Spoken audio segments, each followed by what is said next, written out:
안녕하세요. 오늘 우리가 함께 파헤쳐볼 단어는 복음입니다. 정말 많이 듣는 말인데 그 진짜 의미를 제대로 아는 건 또 다른 문제더라고요.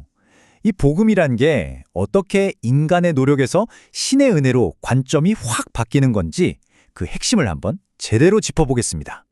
그쵸. 복음이라는 말, 교회 다니시는 분들은 뭐 거의 매일 듣잖아요.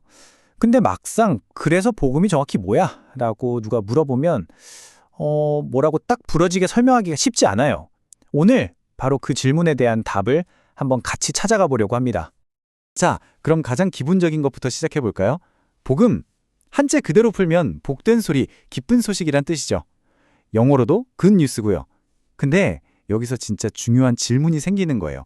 도대체 왜 그렇게까지 기쁜 소식이라는 걸까요? 이게 바로 오늘 우리가 파헤쳐볼 내용의 가장 핵심적인 질문입니다. 그래서 오늘 이 여정을 총 5단계로 나눠서 따라가 볼 거예요. 첫 번째로 인간의 노력, 그 끝판왕이라고 할 수 있는 한 인물의 이야기로 시작해서요. 두 번째, 거기에 대한 하늘의 대답은 뭐였는지. 세 번째, 이 둘의 차이가 얼마나 극명한지 율법과 복음을 비교해 볼 거고요. 네 번째, 그럼 그 결과 우리 삶에 어떤 열매가 맺히는지. 마지막으로 이 모든 게 왜 결국 기쁜 소식일 수밖에 없는지 이렇게 쭉 따라가 보겠습니다. 자, 그럼 첫 번째 이야기의 문을 열어보죠. 주인공은 바로 니고데모 하는 사람입니다. 이 사람은 말하자면 인간이 종교적인 노력으로 오를 수 있는 가장 꼭대기에 서 있던 인물이에요. 그의 이야기를 통해서 우리는 인간의 노력이라는 게 과연 어디까지 갈 수 있고 그 한계는 어디인지 아주 명확하게 보게 될 겁니다. 한밤중 정말 칠흑 같은 어둠이 깔린 시간을 한번 상상해 보세요. 이스라엘 최고의 지성이자 지도자였던 한 남자가 남들의 눈을 피해서 조용히 예수를 찾아옵니다. 왜 밤에 찾아왔을까요? 그만큼 그는 진리를 향한 열망이 아주 간절하고 또 진지했던 거죠. 이 니고데모라는 사람이 그냥 평범한 사람이 아니었어요. 당시 최고의 종교 지도자, 그러니까 지금으로 치면 최고의 석학이자 존경받는 리더였죠. 율법에 대해서는 모르는 게 없었고 도덕적으로도 정말 흠잡을 데 없는 아주 진지한 사람이었습니다. 한마디로 딱 정의하면 내 노력과 내 의지로 구원을 이룰 수 있다고 믿는 모든 사람들의 완벽한 대표 모델이었던 거예요. 니고데모는 예수를 정말 대단하게 봤어요. 당신은 하나님이 보낸 선생님입니다 라고 인정했죠. 하지만 바로 여기에 그의 결정적인 한계가 있었던 거예요. 그는 예수를 위대한 선생님, 그러니까 인간의 차원에서 가장 완벽한 존재로 본 거지 자기를 구원해줄 신적인 존재, 구원자로 본 건 아니었던 거죠. 바로 이 지점에서 대화의 흐름이 정말 예상치 못한 방향으로 확 바뀝니다. 예수님은 니고데모의 칭찬에 고맙다고 답하는 대신 그런 겉도는 이야기를 그냥 지나쳐버리고 문제의 핵심을 그냥 바로 꿰뚫어버리는 아주 충격적인 선언을 하십니다. 바로 이 말입니다. 사람이 거듭나지 아니하면 하나님의 나라를 볼 수 없느니라. 와, 평생을 자기 노력과 율법 준수를 삶의 기반으로 삼아온 니고데모에게 이보다 더 충격적인 말이 있었을까요? 이건 좀 더 노력해봐 이런 차원의 얘기가 아니에요. 아예 완전히 새로 태어나라. 그러니까 인간의 힘으로는 절대 불가능한 걸 요구하신 거죠. 니고데모의 이 질문, 아니 늙은 사람이 어떻게 다시 태어납니까? 엄마 뱃속에 다시 들어갔다 나와야 하나요? 이게 어떻게 보면 되게 순진하고 어리석어 보이잖아요. 근데 사실 이게 영적인 진실 앞에서 인간의 논리가 얼마나 무력한지를 가장 잘 보여주는 장면이에요. 그는 거듭남이라는 영적인 개념을 자기가 이해할 수 있는 유일한 방식, 즉 육체적인 차원으로밖에 해석하지 못한 거죠. 인간의 상상력과 논리가 딱 벽에 부딪히는 순간입니다. 자, 이렇게 인간의 노력이란 게 어떤 한계에 부딪혔는지 명확하게 봤죠? 그럼 이제 이 막다른 길에서 예수님이 제시하는 하늘의 해답으로 넘어가 보겠습니다. 관점이 땅에서 하늘로 완전히 180도 바뀌는 순간입니다. 예수님의 대답은 아주 명쾌해요. 거듭남, 이건 사람이 뭔가를 해서 만들어내는 게 아니라 처음부터 끝까지 하나님이 하시는 일이라는 겁니다. 물러난다는 건 더러운 걸 씻어내는 것처럼 하나님의 말씀이 우리를 깨끗하게 하는 걸 말하고요. 성령으로 난다는 건 말 그대로 죽어있던 우리 영에 하나님의 생명의 숨결이 불어넣어지는 걸 의미해요.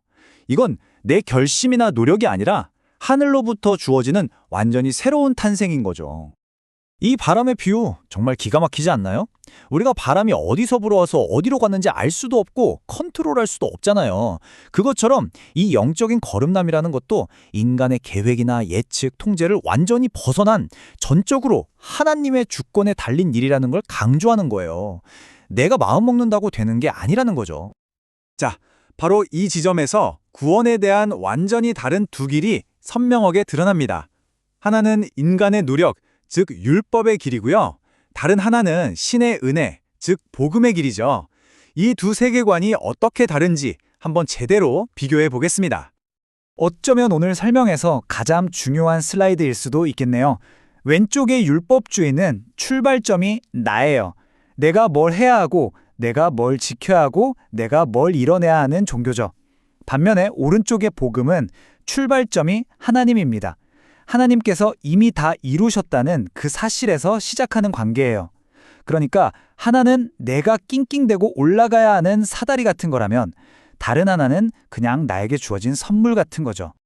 이 차이점이 바로 기독교를 다른 모든 종교와 근본적으로 다르게 만드는 지점이에요. 대부분의 종교는 인간이 신에게 닿으려고 위로 끊임없이 올라가는 사다리 구조를 가지고 있어요. 구원은 내가 성취해야 할 목표인 거죠. 하지만 기독교의 복음은 그 방향이 정반대입니다. 신이신 하나님이 인간에게로 직접 내려오신 사건이에요. 구원은 내가 받는 선물인 거고요. 방향이 완전히 다르죠? 좋아요. 그럼 이렇게 관점이 180도 바뀌면 우리 삶은 구체적으로 어떻게 달라질까요? 노력이라는 무거운 짐을 내려놓고 은혜 안에서 사는 삶은 과연 어떤 모습일지 그 본질로 들어가 보겠습니다. 예수님이 직접 드신 이 비유, 포도나무와 가지 비유만큼 그리스도인의 삶의 원리를 명확하게 보여주는 것도 없을 거예요. 나는 포도나무고 너희는 가지다. 여기서 가장 중요한 키워드 하나만 딱 꼽으라면 그건 바로 붙어있는 것, 즉 연결입니다. 핵심은 정말 이겁니다.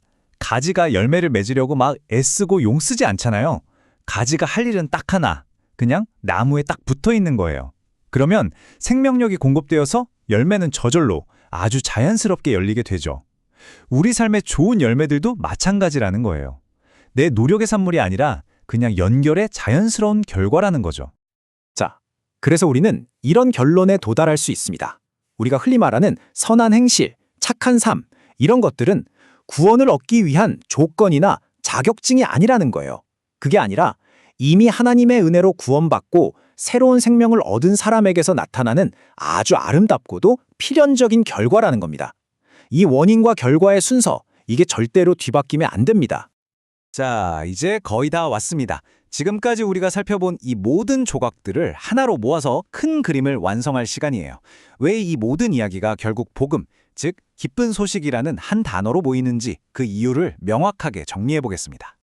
바로 이겁니다. 복음이 왜 그렇게까지 기쁜 소식이냐고요?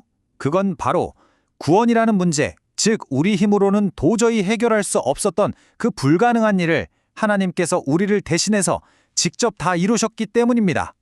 내 어깨를 짓누르던 그 무거운 짐을 하나님이 대신 져주셨다는 소식, 이것보다 더 기쁜 소식이 어디 있겠어요? 니고데모와의 그 긴 밤의 대화가 바로 이 구절로 결론이 나죠. 하나님의 세상을 이처럼 사랑하사 독생자를 주셨으니, 이 한 문장 안에 우리가 오늘 나눈 모든 이야기가 다 담겨 있어요. 하나님의 사랑, 그분이 하신 일, 그리고 우리에게 주어진 약속. 이보다 더 완벽한 요약은 없을 겁니다. 오늘 이야기를 마치면서 마지막으로 우리 각자에게 이 질문을 한번 던져봤으면 좋겠습니다. 지금 나의 신앙생활은 구원받기 위해 여전히 무언가를 해내려고 낑낑대는 노력에 가깝나요? 아니면 이미 받은 은혜에 그저 연결되어서 자연스럽게 흘러나오는 열매에 더 가깝나요? 이 질문에 대한 솔직한 대답이 어쩌면 지금 내가 복음을 얼마나 깊이 이해하고 또 누리고 있는지를 보여주는 거울이 될 겁니다.